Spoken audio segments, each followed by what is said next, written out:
एक मुलाकात ऐसी शख्सियतों के साथ जिन्होंने दिया है अपने जीवन को एक नया मुकाम। रूबरू कराएंगे ऐसी कुछ हस्तियों के साथ एक खास शख्सियत के साथ मुलाकात जयदेव पटेल के साथ नंबर 1 इंडिया न्यूज पर। नमस्कार व्यूअर्स, मैं जयदेव पटेल और आप देख रहे हैं नंबर 1 इंडिया न्यूज। आपका एक बार फिर स्वागत है एक खास शख्सियत के साथ मुलाकात प्रोग्राम में। आज हम बात करेंगे रूस यूक्रेन के बीच चल रहे वॉर के बीच प्रधानमंत्री नरेंद्र मोदी का जो यूक्रेन दौरा है वो किस लिहाज से खास है, और उसी के साथ साथ यूक्रेन के राष्ट्रपति जेलेंस्की और प्रधानमंत्री नरेंद्र मोदी की मुलाकात की पूरी दुनिया में क्या कुछ संदेश जाएगा। इन्हीं तमाम मुद्दों पर बात करने के लिए हमारे साथ खास हमारा रिटायर्ड जनरल AK सिवाच। मैं जनरल AK सिवाच, आपका बहुत बहुत स्वागत आज हमारे प्रोग्राम में। थैंक यू जयदेव साहब जी। मैं जनरल AK सिवाच, आपसे मेरा पहला सवाल है कि रूस और यूक्रेन के बीच चल रहे वॉर के बीच प्रधानमंत्री नरेंद्र मोदी का जो यूक्रेन दौरा है वो किस लिहाज से खास है और इसके क्या मायने आप देखते हैं? देखो, सच्चाई है कि भारत एक ऐसा देश है जो कि ये जो लड़ाई है 2 साल से ज्यादा हो गया और पूरे वर्ल्ड के अंदर इकोनॉमी टिकमगा गई। इसके कारण फ्यूल फर्टिलाइजर के रेट्स ऑलमोस्ट डबल हो गए। GDP पूरे वर्ल्ड की कम से कम 1.4% गिर गई है इसके वजह से। तो ये लड़ाई जो है अभी रुकने का नाम नहीं ले रही। तो भारत एक ऐसा देश है जो कि जिसके रिलेशनशिप रूस से भी अच्छे हैं, अमेरिका से भी अच्छे हैं, दोनों से स्ट्रेटेजिक पार्टनर है, यूरोप से भी अच्छे हैं, यूक्रेन। तो कहीं ना कहीं भारत इसके अंदर कोई ना कोई फैसिलिटेटर या मीडिएशन का रोल प्ले कर सकता है। और अगर आप देखें कि भारत पहले जो प्रधानमंत्री थे वो पहले अभी 1 महीना पहले रूस भी गए थे और उन्होंने पुतिन को ये संदेश दिया था, पहले भी दिया था कि भाई this is not an era of war और लड़ाई किसी चीज का सोल्यूशन नहीं है, डायलॉग और डिप्लोमेसी से बातचीत होनी चाहिए। ये भी बोला कि कोई सोल्यूशन बैटलफील्ड में नहीं निकल सकता, आप नेगोशिएटिंग टेबल पे बात करके।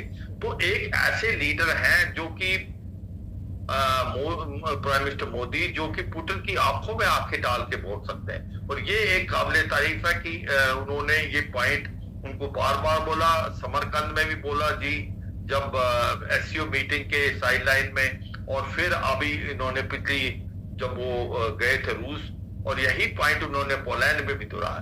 तो सच्चाई यह है कि उनके पास काबिलियत तो क्षमता है कि वो पुतिन को भी प्रेशर डाल सकते हैं कि बातचीत होनी चाहिए। और इसी प्रकार से उसके रिलेशनशिप यूक्रेन से भी अच्छे हैं और वो यूक्रेन में जाना चाहते हैं कि दिखाना चाहते हैं वर्ल्ड को कि वो शांति के साथ है, वो किसी दूसरे देश के साथ नहीं है। चाहे वो रूस हो चाहे वो यूक्रेन हो, वो हमारा जो एक प्रकार से रवैया है वो हरदम ये रहा है कि हम जो अपना ध्यान किसी की तरफ नहीं देते, हमारे रिलेशनशिप सबके साथ अच्छे। तो मुझे लगता है यही कारण है जो प्रधानमंत्री अभी गए हैं और इसका नतीजा काफी अच्छा होने वाला है, ऐसा लगता है। जी। मैं जनरल AK सिवाच, अगर हम बात करते हैं तो रूस और यूक्रेन के बीच जो वॉर चल रहा है उसको लेकर भारत पहले ही अपना रुख साफ कर चुका है, जिसको पूरी दुनिया ने माना भी है। और इसी से जुड़ा हुआ अगर हम बात करें तो 6 सप्ताह पहले लगभग रूस के जो राष्ट्रपति है पुतिन, उनसे ही मुलाकात करी थी प्रधानमंत्री नरेंद्र मोदी ने,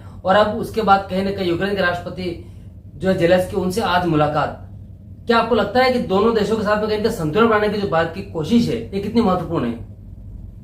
देखो, एक बैलेंसिंग एक्ट तो है, इसमें कोई दो राय नहीं, क्योंकि भारत बैलेंसिंग एक्ट है। प्रेशर आ रहा था जब भारत के प्रधानमंत्री रूस में गए तो US का बहुत बड़ा प्रेशर था, यूरोप का बहुत बड़ा प्रेशर था। और ये भी सच्चाई है कि भारत 30 से 32% ऑयल ले रहा है, जबकि भारत 2% ऑयल लेता था इस लड़ाई से पहले, डिस्काउंटेड रेट पे रूस से लेता है। और रूस से हम अभी भी 40 से 50% अपने हथियार लेते हैं। तो रूस हमारे लिए बहुत इंपॉर्टेंट है, ये समझना चाहिए। कल को चीन के साथ अगर लड़ाई हो जाती है तो रूस के साथ हमारा रहना बहुत जरूरी है। तो इसमें कोई शक नहीं, भारत जो है ने इस लड़ाई के अंदर रूस को कभी एक प्रकार डायरेक्टली उंगली नहीं उठाई या उसको हमने एक प्रकार क्रिटिसाइज नहीं किया। तो ये भी एक प्रेशर था यूरोप का और अमेरिका का कि भारत जो है वो रूस की तरफ है। तो हम दिखाना चाहते थे कि हम किसी की तरफ नहीं है, हम अमन और शांति की तरफ है। हम डायलॉग और डिप्लोमेसी से चाहते हैं कि इसका कोई नतीजा निकले, लड़ाई इसका नतीजा नहीं है। और इसीलिए भारत के प्रधानमंत्री अब पोलैंड भी गए और उसके बाद फिर अभी यूक्रेन गए हैं। वो यही मैसेज लेके गए हैं कि हम शांति चाहते हैं। और मुझे लगता है कि अगर कोई ऐसा नेता है जो कि ग्लोबल साउथ का भी लीडर है, आज हम prime minister Modi global south का सबसे बड़े लीडर हैं, तो वो एक अमन और शांति ला सकते हैं इस लड़ाई के अंदर, क्योंकि लड़ाई ऐसा लगता है कि अभी बढ़ेगी। जिस प्रकार से यूक्रेन जो है कुर्स्क के अंदर चला गया है और उधर से रूस जो है ईस्टर्न यूक्रेन के अंदर और एडवांस कर रहा है, तो ये सच्चाई है कि लड़ाई इतनी जल्दी रुकेगी नहीं। मगर कोई ऐसा नेता जो कि दोनों तरफ से अच्छे रिलेशन हो, बिगिनिंग कर सकता हो, तो भारत से ज्यादा कोई अच्छा नहीं। और मुझे लगता है ये भारत जो है एक फैसिलिटेटर या एक मीडिएटर का रोल प्ले कर सकता है, और भारत के प्रधानमंत्री पूरी कोशिश करेंगे और कोई ना कोई इसका कंस्ट्रक्टिव ही नतीजा निकलेगा। और वर्ल्ड के अंदर एक बहुत अच्छा मैसेज जा रहा है कि भारत जो है, जैसे प्रधानमंत्री ने बोला पहले हमारी नीति थी कि सबसे दूरी रखो, अब हमारी नीति है सबसे दोस्ती रखो।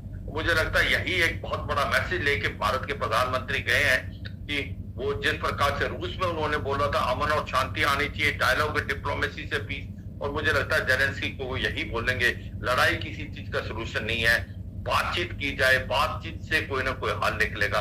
और मुझे लगता है कि भारत के प्रधानमंत्री इसकी जो है दूसरे फ्रेंडली कंट्रियों के साथ मिलके एक प्रकार से पहल कर सकते हैं, मीडिएशन कर सकते हैं और फैसिलिटेटर का एक रूप अपना सकते हैं। जी, मैं जनरल लेके इस बात आपसे मेरा एक आखिरी सवाल है कि यूक्रेन के राष्ट्रपति जेलेंस्की और साथ ही भारत के प्रधानमंत्री नरेंद्र मोदी की जो मुलाकात है, इसकी पूरी दुनिया में क्या संदेश जाएगा, ऐसा आपको लगता है?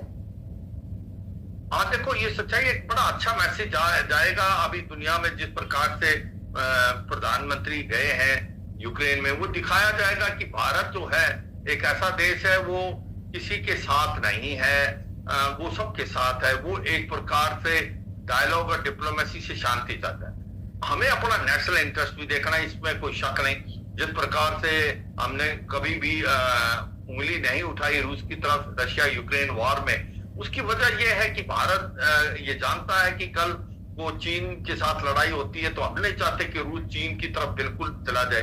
और दूसरा हमारा नेशनल इंटरेस्ट ये था कि हमें ऑयल मिल रहा है, वो भी डिस्काउंटेड रेट पे, तो भारत इस चीज का फायदा उठाएगा। और ये मुझे लगता नहीं कि अमेरिका को बहुत पसंद था, मगर ये भी है, वो भी जो गैस और ऑयल वहां से ले रहे हैं रूस, यूरोप, तो उस पर तो उन्होंने उंगली नहीं उठाई। तो मुझे लगता है कि एक बहुत बड़ा बैलेंसिंग एक्ट भारत कर रहा है। भारत ये दिखा रहा है हम रूस के साथ भी हैं, हम यूक्रेन के साथ भी हैं, हम अमन और शांति की तरफ, हम डायलॉग और डिप्लोमेसी से शांति लेना चाहते हैं, हम इस लड़ाई को बंद कराना चाहते हैं। इस लड़ाई से पूरा वर्ल्ड में हाहाकार मची हुई है, फूड, फर्टिलाइजर, फ्यूल की कीमतें बढ़ी हैं, और जिसके एक प्रकार से लीडर हैं टॉप ग्लोबल साउथ के, वो लीड करते हैं ग्लोबल साउथ को, एक प्रकार ग्लोबल साउथ की आवाज है। तो सबसे जो मार पड़ी है इस लड़ाई के कारण, वो ग्लोबल साउथ को पड़ी है। तो मुझे लगता है वो भी एक बहुत बड़ा मैसेज देगा जो ये विजिट भारत प्रधानमंत्री का, और एक बहुत ही कंस्ट्रक्टिव, और इसको पूरे वर्ल्ड में बहुत ही पॉजिटिवली देखा जा रहा है कि कहीं ना कहीं जो एक प्रकार देखा जा रहा था भारत चीन की तरह रूस के साथ खड़ा है, अब भारत ने दिखा दिया भारत किसी की तरफ नहीं है। भारत अमन और शांति चाहता है, भारत चाहता है लड़ाई जल्दी से जल्दी बंद। जी, मैं जनरल लेके साथ आपने हमारे लिए समय निकाला, उसके लिए आपको बहुत बहुत धन्यवाद। Thank you.